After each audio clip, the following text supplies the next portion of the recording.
అందరికీ నమస్కారం. ఇవాళ ఒక చరిత్ర ఆవిష్కరింపబడింది. గతంలో దేశ చరిత్రలో ఎన్నడూ లేని విధంగా గతంలో ఆంధ్రప్రదేశ్ ప్రజలు తీర్పు ఇచ్చారు. దానికంటే ఘనంగా ఆ రికార్డును బ్రద్దలు కొట్టే విధంగా ఇవాళ చారిత్రకమైనటువంటి తీర్పును మళ్ళీ ఇచ్చారు.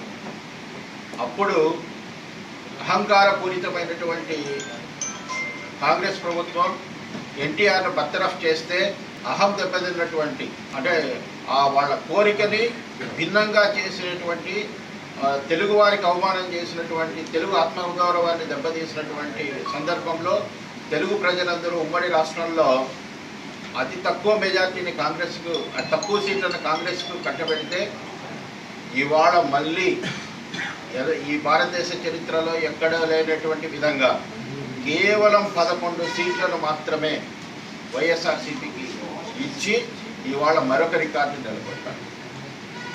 ఆ రోజు ఇందిరాగాంధీ అహంకారానికి ప్రతీకగా ప్రజలు తీర్పు చెబితే ఇవాళ జగన్మోహన్ రెడ్డి అహంకారానికి ప్రతీకగా వ్యవస్థలను నిర్వీర్యం చేసి అహర్నిశలు శ్రమించినటువంటి చంద్రబాబు నాయుడు గారిని అవమానం చేసి అసెంబ్లీ బయట ఆయన ఏడ్చేటటువంటి పరిస్థితికి దిగజార్చే విధంగా అవమానం చేస్తే ఆ అవమానానికి ప్రతీకారం ప్రజలు ఇవాళ తీర్చుకున్నారు.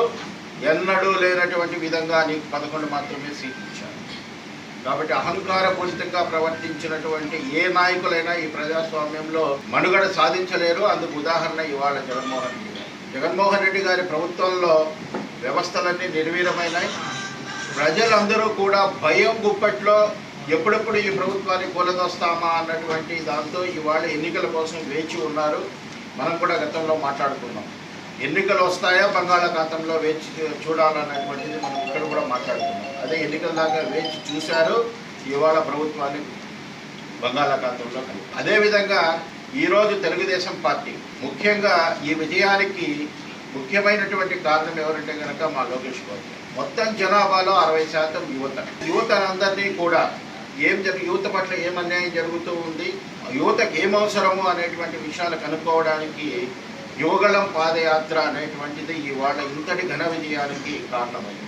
ఆ రోజు లోకేష్ బాబు గారు ఇచ్చినటువంటి స్ఫూర్తితో మీరు కనుక గమనిస్తే స్వచ్ఛందంగా బయట దేశాల నుంచి బయట ప్రాంతాల నుంచి ఆంధ్రప్రదేశ్ ఓటర్లు 30 లక్షల మంది స్వచ్ఛందంగా సొంత ఖర్చులు పెట్టుకొని ₹1,00,000 ఛార్జీలైనా పెట్టుకొని ఇచ్చి ఇవాళ ఓటు చేయడం వల్ల ఇవాళ అంతటి స్థాయి ఘన విజయం మేము సాధించినాం.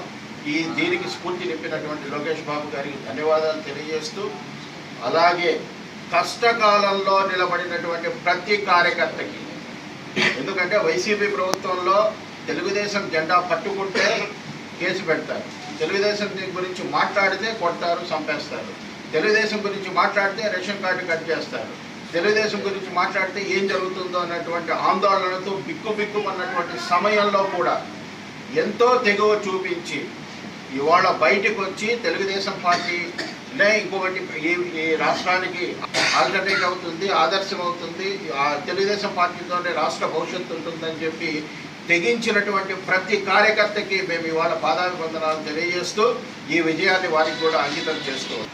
ఈ రాష్ట్రానికి వైసీపీ ప్రభుత్వం అనేటువంటిది ఎటువంటి పరిస్థితిలో పనికిరాదు. చంద్రబాబు గారి నాయకత్వంలోనే ఇవాళ రాష్ట్రం మళ్ళీ కూడా అభివృద్ధి చేసేటువంటి అవకాశం ఉందని ఎంతో ఉదారంతో కష్టకాలంలో ఉన్నప్పుడు బాబు గారిని ఎటువంటి కారణం లేకుండా జైల్లో వేసినప్పుడు నేను ఉంటానంటూ మాకు తెలుగుదేశం పార్టీకి ఎంతో పెద్ద మనసు చేసుకొని మద్దతు ఇచ్చి ఈ పోరాటంలో బాబు గారికి, లోకేష్ బాబు గారికి, చంద్రబాబు గారికి, లోకేష్ బాబుకి వెన్నంటి నిలిచినటువంటి పవన్ కళ్యాణ్ గారికి, జనసేన పార్టీ కార్యకర్తలందరికీ కూడా పేరు పేరున ధన్యవాదాలు తెలియజేస్తున్నాం. చివరిలో బీజేపీ నాయకులు కూడా ఈ రాష్ట్రానికి చంద్రబాబు గారి నాయకత్వమే అంటూ కూటమిలో చేరి చంద్రబాబు గారి ఆధ్వర్యంలో ఆంధ్రప్రదేశ్ ఎన్నికలకు వెళ్ళి ఘన విజయం సాధించేదానికి సహకరించినటువంటి బీజేపీ నాయకులకు, కార్యకర్తలందరికీ కూడా పేరు పేరున ధన్యవాదాలు తెలియజేస్తూ ఈ కూటమి ప్రభుత్వం గతంలో లేనటువంటి విధంగా అక్కడ డబుల్ ఇంజిన్ సర్కార్ ఏర్పడుతూ ఉంది కాబట్టి అక్కడ కూటమి ప్రభుత్వమే, ఇక్కడ కూటమి ప్రభుత్వమే ఏర్పడుతూ ఉంది.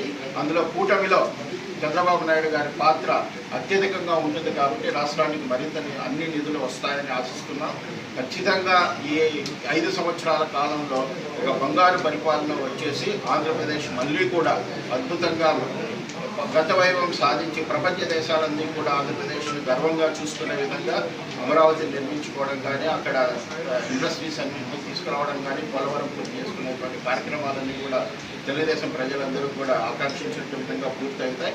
కాబట్టి మేము కూడా ఈ బాబు గారి విజన్లో కూటమి ప్రభుత్వం యొక్క విజన్కి ఆశగా నిలబడుతూ వాళ్ళ ఆశయాలకు అనుగుణంగా తెలుగుదేశం పార్టీ నాయకులందరూ కలిసి ఆంధ్రప్రదేశ్ రాష్ట్రాన్ని బాగు చేసుకునే దాంట్లో భాగస్వామ్యాలు అవుతామని తెలియజేస్తాం.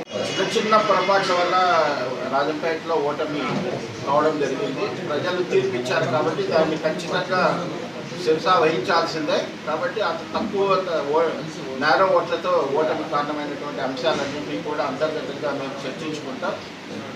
ఎలాగా ఉన్నా కానీ రాజంపేట ప్రజలు ఇచ్చినటువంటి స్ఫూర్తితో రాజంపేట నుంచి చాలా సందర్భాల్లో రాజంపేటకు సంబంధించినటువంటి కార్యకర్తలు అందరూ కూడా బాబు గారి సభలకి వెళ్ళడం కానీ అక్కడ ఈవెన్ పొంగనూరులో ఉన్నప్పుడు పోరాటం పొంగనూరు సంబంధించినటువంటి అల్లర్ల కేసులో కూడా తెలుగుదేశం రాజంపేట కార్యకర్తలు ఉండడం కానీ ఇవన్నీ చేసి ఈ జిల్లాలో పార్టీ స్ట్రాంగ్ కావడానికి సహకరించినారు. కాబట్టి వీళ్ళ యొక్క స్ఫూర్తిని కూడా అలాగే తీసుకొని తెలుగుదేశం పార్టీ కార్యకర్తలకు ఎప్పుడు అండగా ఉంటూ పార్టీ ఎప్పుడు అండగా ఉంటుంది. అలాగే ఇక్కడ చిన్న చిన్న తప్పులన్నీ సరిదిద్దుకుంటూ వచ్చే ఎన్నికలకు అత్యంత బలమైనటువంటి ప్లేస్గా రాజంపేట ప్రాంతాన్ని తీర్చిదిద్దడానికి పార్టీ తరఫున అన్ని రకాలైనటువంటి చర్యలు తీసుకుంటాం.